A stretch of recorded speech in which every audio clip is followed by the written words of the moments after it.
Oke, halo teman-teman. Perkenalkan, nama aku Putu Prakasa Wiprayoga atau biasa dipanggil Prakas. Dan pada kesempatan ini aku akan membahas soal dari OSNK 2021 nomor 1. Ini ya soalnya ya, teman-teman. Jadi ini soalnya adalah tentang apa ini? CRISPR. Ya, CRISPR yang kepanjangannya itu adalah Clustered Regularly Interspersed Short Palindromic Repeats. Terus ada Cas9, Cas9 atau Cas9 ya. Terus diketahui bahwa CRISPR-Cas9 ini adalah suatu teknik untuk mengedit genom. Ya, mengedit berarti ngubah-ngubah ya. Genom itu adalah kumpulan gen atau kumpulan DNA. Ya. Jadi dia akan bisa mengedit atau mengubah-ubah DNA. Ya, intinya dia terlibat dalam edit DNA. Terus di sini juga dikasih tahu bahwa metode ini diadaptasi dari mekanisme pertahanan pada organisme prokariot terhadap serangan virus. Jadi awalnya mungkin di sini metodenya ditemukan di organisme prokariotik seperti bakteri ya. Terus habis itu mekanisme ini diadaptasi ke organisme eukariotik. Nah, terus Cas9 adalah enzim utama yang berfungsi untuk memotong daerah spesifik pada genom. Oh, berarti Cas9 itu karena dia fungsinya untuk memotong, aku tulis di sini dulu dia itu kayak gunting ya, yang fungsinya untuk motong. Oke. Terus habis itu di sini ada lagi istilah yang namanya guide RNA atau singkatannya itu adalah gRNA dan diketahui merupakan RNA pendek yang berfungsi dalam mengarahkan Cas9 ke tempat spesifik. Oh, berarti Cas9 ini dia itu nggak sembarangan motong ya, tapi dia bakal diarahkan oleh yang namanya gRNA. Nah, seperti kepanjangannya gRNA itu kan ada guide-nya ya. Guide itu artinya pemandu. Jadi di sini aku bisa tulis berarti guide RNA itu kayak pemandu. Pemandu gunting ya. Jadi dia supaya si Cas9 itu, si gunting itu motong DNA di tempat yang tepat, bukan di sembarangan tempat. Oke? Terus gimana caranya si gRNA ini bisa memandu Cas9 supaya motong di tempat yang tepat? Di sini adalah nanti gRNA ini berkomplementasi dengan DNA target yang akan dipotong. Oke. Jadi sebenarnya ini prinsipnya itu seperti komplementasi antara gRNA dengan DNA target yang akan dipotong. Ya. Jadi misalnya di sini aku tulisin aja dulu simpelnya. Misalnya ini kita punya gRNA, guide RNA dengan sequence A, U, C gitu misalnya ya. Saya seperti itu misalnya. Oke. Terus nanti berarti AUC ini akan berkomplementasi atau berpasangan, bisa berpasangan dengan DNA ya, DNA target yang dia akan berkomplementasi ke sana. Jadi AUC kan nanti berkomplementasi kan, kalau ini DNA-nya berarti DNA A komplementasi dengan T ya. Terus U dengan A, terus C dengan G. Oke.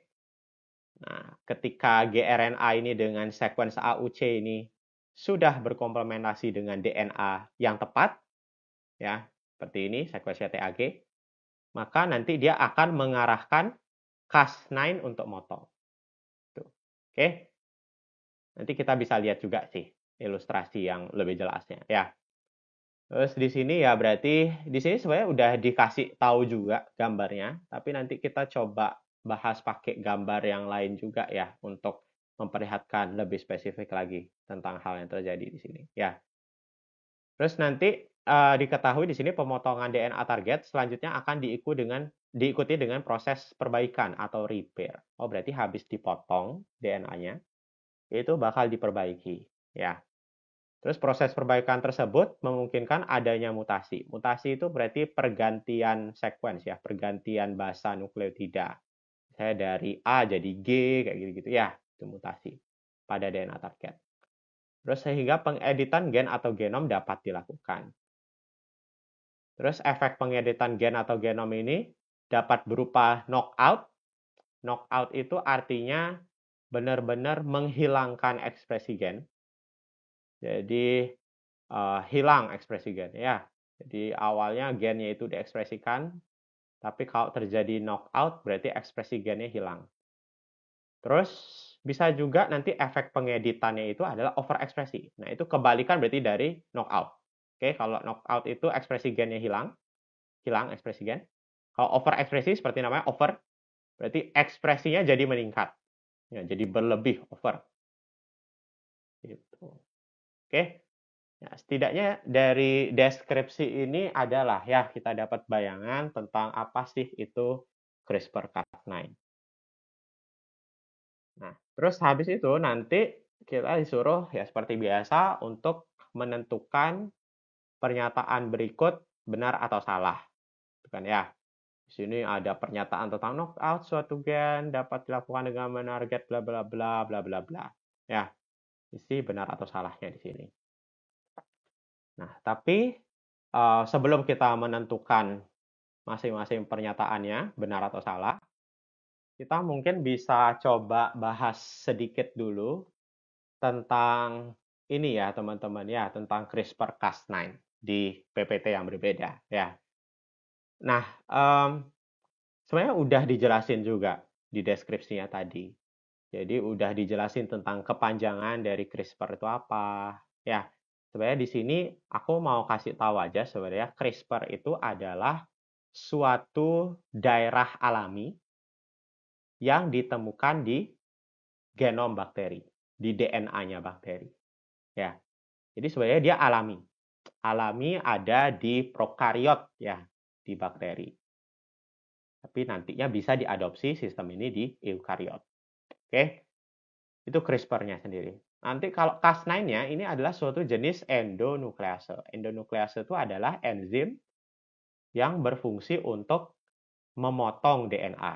Makanya tadi aku bilang juga, udah kelihatan juga di deskripsi bahwa Cas9 itu adalah seperti gunting, motong. Ya, kayak dia namanya endonuklease, pemotong. Ya.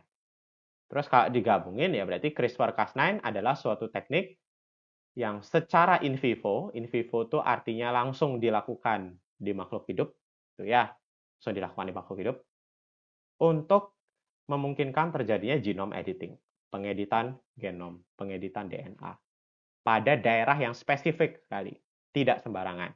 Ya, makanya tadi kalau kita ingat-ingat, oh ya benar ya, si CRISPR-Cas9 itu perlu yang namanya guide RNA untuk memandu supaya guntingnya itu nggak salah motong, terus supaya berarti nanti editannya itu nggak salah tempat. Oke? Ilustrasi sederhananya seperti di gambar kanan ini. Ya. Terus ini adalah ilustrasi yang lebih spesifik menggambarkan tentang sistem CRISPR-Cas9. Sebenarnya ada di soal, ya mirip-mirip juga seperti gambar ini, tapi aku coba pakai gambar ini aja, ya.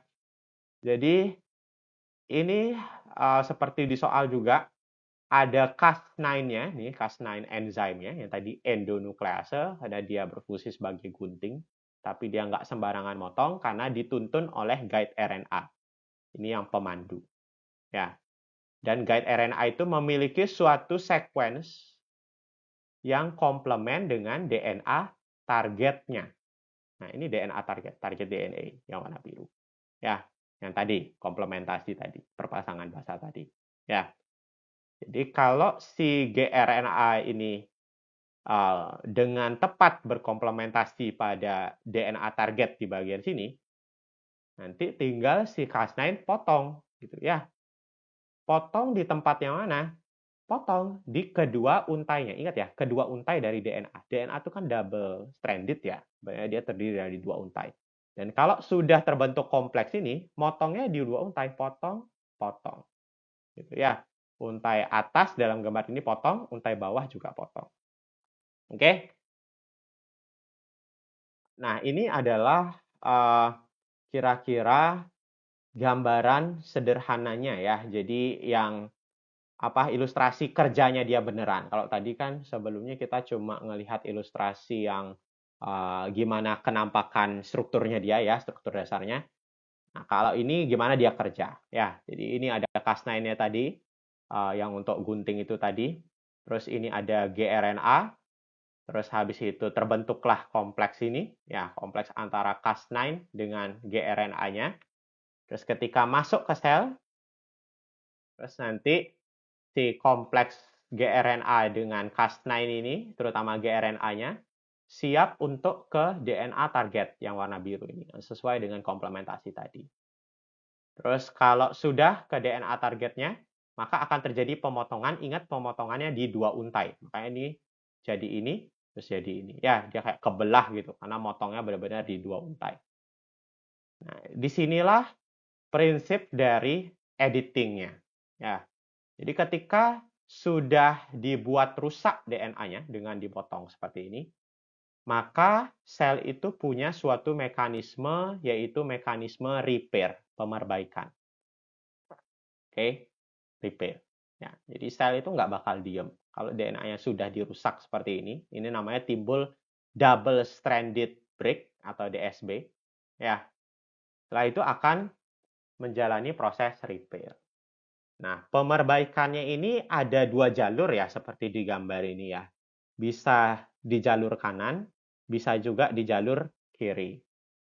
Nah, kalau di jalur kanan, ini dikatakan bahwa kita ke jalur kiri dulu. Ya, coba di jalur kiri. Kalau di jalur kiri, ini ada keterangannya bahwa nanti timbul pemerbaikan untuk memunculkan random nucleotides. Ya, karena di jalur kiri ini sebenarnya perbaikannya itu sendiri ya, jadi dia nggak pakai referensi. Jadi dia mencoba untuk memperbaiki DNA-nya sendiri. Oke, jadi sejenis otonom gitu. Ya, nah ini nanti yang di kiri ini, kalau terjadi pemerbaikan seperti di kiri ini, karena dia disuruh untuk memperbaiki dirinya sendiri, maka akan dibikin random nucleotides, atau DNA random untuk menyambungkan DNA itu lagi, ya. Dan ketika terjadi proses ini berarti nanti akan muncul random mutation, mutasi yang random, ya. Jadi misalnya di sini awalnya pas dia utuh, misalnya sekuensinya adalah A, gitu ya. Tapi pas diperbaiki secara random seperti ini, A itu berubah jadi G. Nah, itu. Oke, secara random aja.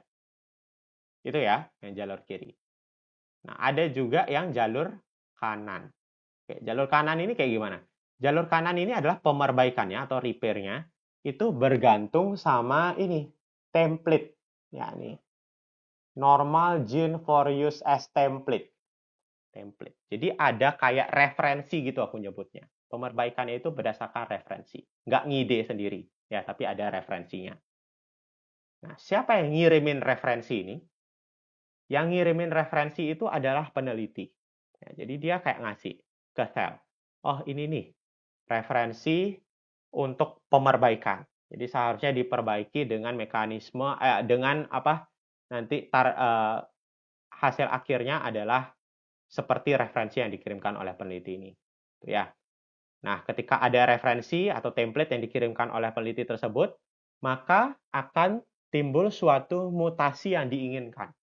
Ya, mutasi yang diinginkan. Misalnya awalnya itu adalah A sebelum diubah, terus peneliti itu mengirimkan referensi di mana di referensi itu ternyata ada C, ya ada sekuensi C, terus berarti nanti di sini setelah diperbaiki untuk disambungkan lagi DNA-nya, itu berarti nanti akan ada nukleotida C.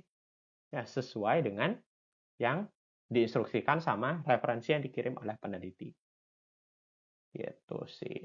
Jadi disinilah terdapat ide genome editingnya, pengeditan genomnya. Ya.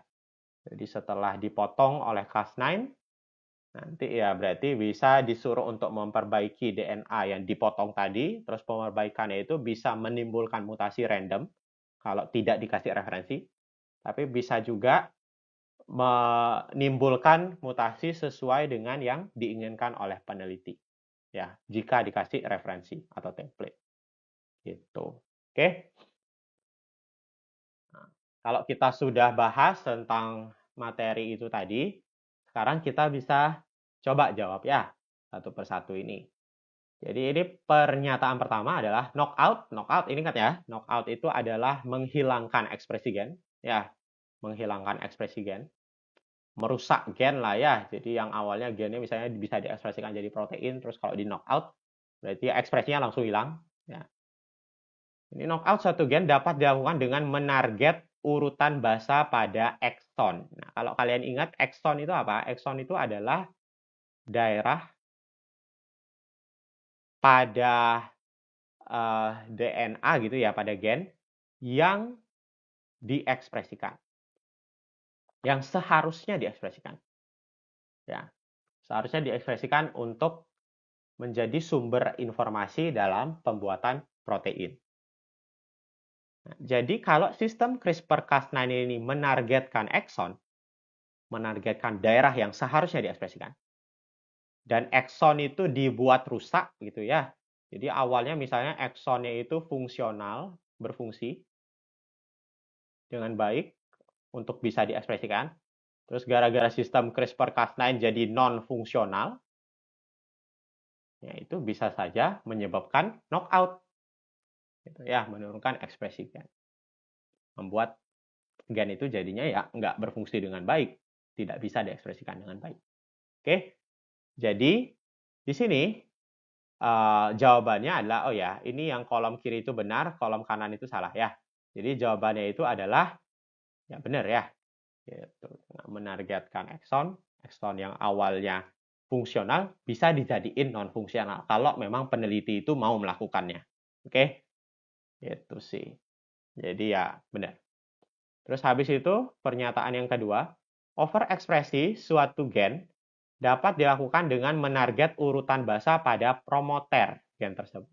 Ya, overekspresi tadi udah tahu ya, peningkatan ekspresi gen. Ini meningkat ekspresi gennya. Lebih bagus ya jadinya ekspresinya ya. Tapi apakah bisa dilakukan dengan CRISPR-Cas9 itu menarget promoter? Nah, promoter ini apa? Promoter itu elemen pengatur ya. Dia itu adalah elemen pada DNA untuk tempat terjadinya inisiasi ekspresi gen. Ya, tempat terjadi inisiasi atau pengawalan ya. Inisiasi ekspresi gen. Jadi kalau suatu gen itu mau diekspresikan, maka daerah promoternya itu yang juga terdapat pada gen tersebut ya, itu harus setuju untuk diekspresikan. Karena dia yang akan menginisiasi. Ya, di sana tempat terjadi inisiasi ekspresi gen. Ya. Jadi kalau promoternya berkualitas baik gitu ya, nanti ekspresi gennya bisa terjadi. Tapi kalau promoternya kacau, rusak ya, nanti ekspresinya bisa gagal terjadi. Oke? Nah, apakah kita dengan menargetkan promoter ini bisa mengakibatkan overekspresi? Ya jelas bisa. Ya, karena kan tadi sistem CRISPR-Cas9 itu sebenarnya ya bisa dikasih referensi juga kan ya dari peneliti tadi ya dalam pemerbaikannya. Jadi misalnya CRISPR-Cas9 itu menarget promoter, terus promoter itu dibuat sesuai dengan keinginan peneliti itu dibuat menjadi lebih bagus ya supaya bisa menginisiasi ekspresi gen dengan lebih baik. Ya, maka nanti overekspresi akan terjadi. Gitu. Oke? Jadi benar. Terus habis itu, yang pernyataan ketiga, apabila kita ingin menargetkan suatu gen, urutan nukleotida yang identik dengan template strand maupun non-template strand dapat digunakan sebagai gRNA. Nah, tadi gRNA ini ingat pemandu ya. Kalau gRNA ini identik dengan template strand, identik dengan suatu untai pada DNA yang disebut sebagai template strand, maka dia akan bisa menarget yang sebaliknya, yaitu menarget non-template, ya berikatan ke non-template, gitu kan? Ya. Begitu juga sebaliknya. Kalau misalnya gRNA ini urutan nukleotida identik dengan non-template, maka dia akan bisa berlekatan, berpasangan basa dengan template. Ya, jadi kebalikannya. Oke. Nah, apakah kalau misalnya merangsang sistem CRISPR-Cas9 ini harus gRNA-nya itu berikatan ke template atau non-template atau bebas? Ya. Nah, kita coba lihat gambar sebelumnya ya sebenarnya ya di sini ya. Kalau kalian ingat-ingat sebenarnya di gambar sebelumnya, bentar ya. Ya, kalau kalian ingat-ingat di gambar sebelumnya, itu sebenarnya gRNA itu ketika melekat ke suatu untai DNA, ya, misalnya ini gRNA, ya, terus dia melekat ke suatu untai DNA. Nah, masih ingat kan gambarnya? Nanti kedua untainya akan dipotong, gitu ya. Jadi meskipun misalnya dia melekat ke untai DNA yang di sini, tapi nanti untai DNA satunya lagi itu juga bakal dipotong. Oke, ya seperti itulah. Ya, ingat itu yang di keduanya dipotong itu. Ya, jadi sebenarnya nggak masalah kalau misalnya gRNA ini identik dengan template atau dia melekat ke non-template atau sebaliknya, gitu ya, itu nggak masalah. Karena nanti kedua-duanya bakal dipotong, kedua untainya bakal dipotong, baik itu template maupun non-template. Dan yang tadi yang aku sebelumnya udah sebut akan menimbulkan yang namanya double stranded break (DSB). Ya, jadi yang pernyataan yang ketiga ini ya benar juga. Sebenarnya kalau mau menarget suatu gen, pilih aja salah satu targetnya, template atau non-template. Karena nanti ujung-ujungnya ya keduanya bakal digunting juga, ya, menimbulkan double stranded break. Oke. Terus terakhir, yang pernyataannya D, apabila kita mengekspresikan protein Cas9 di eukariot, maka translasinya harus dilakukan oleh ribosom terikat. Masih ingat nggak ini tentang apa itu ribosom terikat? Ya. Nah, ribosom terikat itu terdapat di eukariot, ya, yang nanti ribosom terikat itu nempel ke suatu struktur yang namanya retikulum endoplasma. Ya, bisa ya, nempel ke retikulum endoplasma. Namanya ya ribosom terikat retikulum endoplasma. Terus nanti kalau retikulum endoplasmanya itu diikat sama ribosom terikat, ya, itu nanti retikulum endoplasma itu namanya retikulum endoplasma kasar. Nah, ini ya RE kasar. Itu adalah retikulum endoplasma yang permukaannya itu kasar karena di permukaannya itu banyak ribosom terikat. Oke? Nah, diingat-ingat. Kalau ada sistem yang menggunakan ribosom terikat untuk sintesis protein, hasil sintesis proteinnya, ya, yaitu protein, ya kan ya, hasil sintesis protein ya protein. Oke? Hasil sintesis proteinnya, yaitu protein tadi, akan disekresikan biasanya.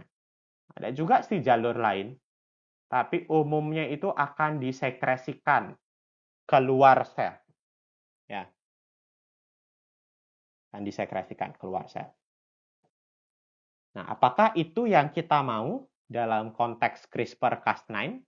Di mana di sini maunya mengekspresikan si Cas9 di eukariot, supaya eukariot itu bisa mengekspresikan Cas9 yang berfungsi sebagai gunting tadi. Apakah si gunting tadi itu kita beneran mau sekresikan, kita beneran mau keluarkan dari sel? Ya jelas tidak. Ya kan ya. Cas9 ini kan sebenarnya dia gunting yang nanti kerjanya fungsinya untuk memotong DNA. Oke.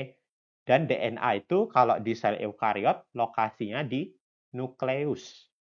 Ya, kalau lokasinya itu di nukleus berarti ya Cas9 itu ya seharusnya kerjanya di nukleus. Ya, bukan disekresikan keluar. Oke, atau bukan dikirim ke organel yang lain ya. Jadi ya harusnya memang ke nukleus. Dan kalau ke nukleus, Cas9-nya perlu ke nukleus itu tidak melibatkan ribosom terikat. Ya.